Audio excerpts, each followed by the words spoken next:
Bonjour YouTube, c'est 3JTech, comment ça va? On se retrouve dans une toute nouvelle vidéo pour parler de la WWDC, la conférence d'Apple pour les développeurs.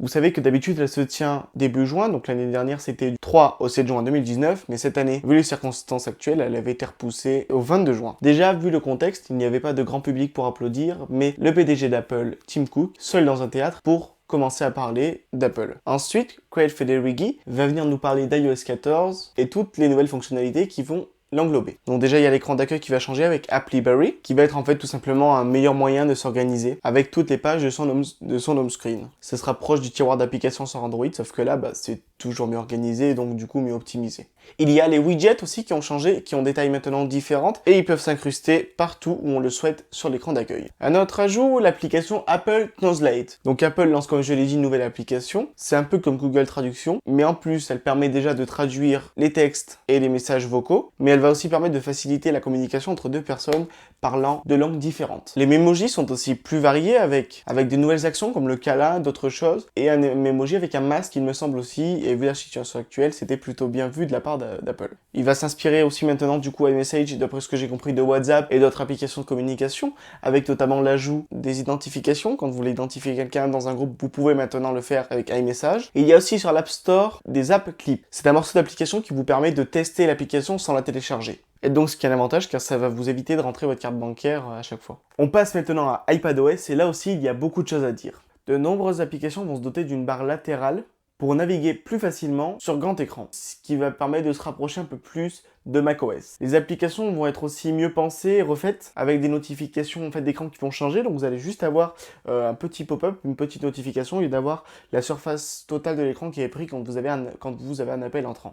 Le moteur de recherche aussi a été changé. L'Apple Pencil, il a gagné en fonctionnalité. Vous allez par exemple pouvoir maintenant écrire un message de façon manuscrite, ça va être retranscrit du coup en format normal pour envoyer un message. Et maintenant les croquis vont être changés. Si vous faites par exemple, ils l'ont présenté hier, un brouillon d'étoile, il va être transformé en vraie étoile, ce qui est vraiment bien conçu. Même pour les enfants, si par exemple ils veulent dessiner, je trouve que c'est une très bonne idée d'avoir fait ça. On va parler maintenant de la partie logicielle des AirPods qui a été totalement revue avec maintenant un son spatialisé en 5 ou 7 points pour une plus grande immersion quand on écoute de la musique, ou je pense plus d'ailleurs quand on regarde des films. Si cela propose la technologie Dolby Atmos. On va maintenant parler de WatchOS 7, le système d'exploitation des montres connectées d'Apple. On a une nouvelle complication pour un plus grand apport en termes de personnalisation de vos cadrans sur des Apple Watch.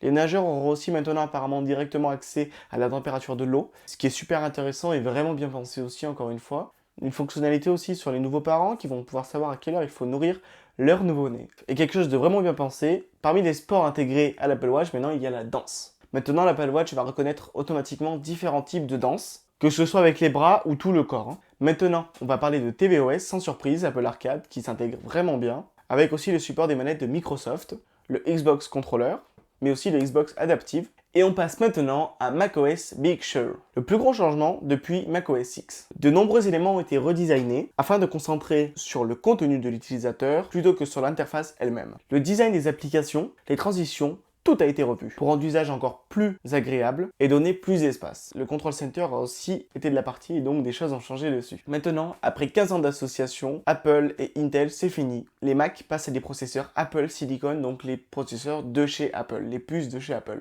Car en 10 ans, les performances de l'iPhone ont été multipliées par 100, les performances de l'iPad ont été, elles, multipliées par 1000, donc cela veut dire que Apple est tout à fait capable de produire ses propres processeurs, ses propres puces. En sachant que Apple veut améliorer la performance de ses machines tout en gagnant en autonomie.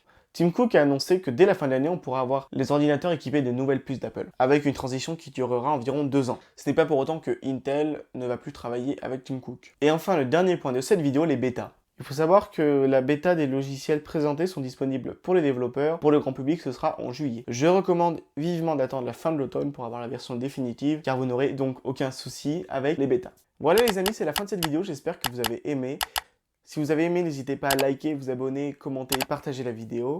C'était 3JTech pour vous parler des nouveautés de chez Apple.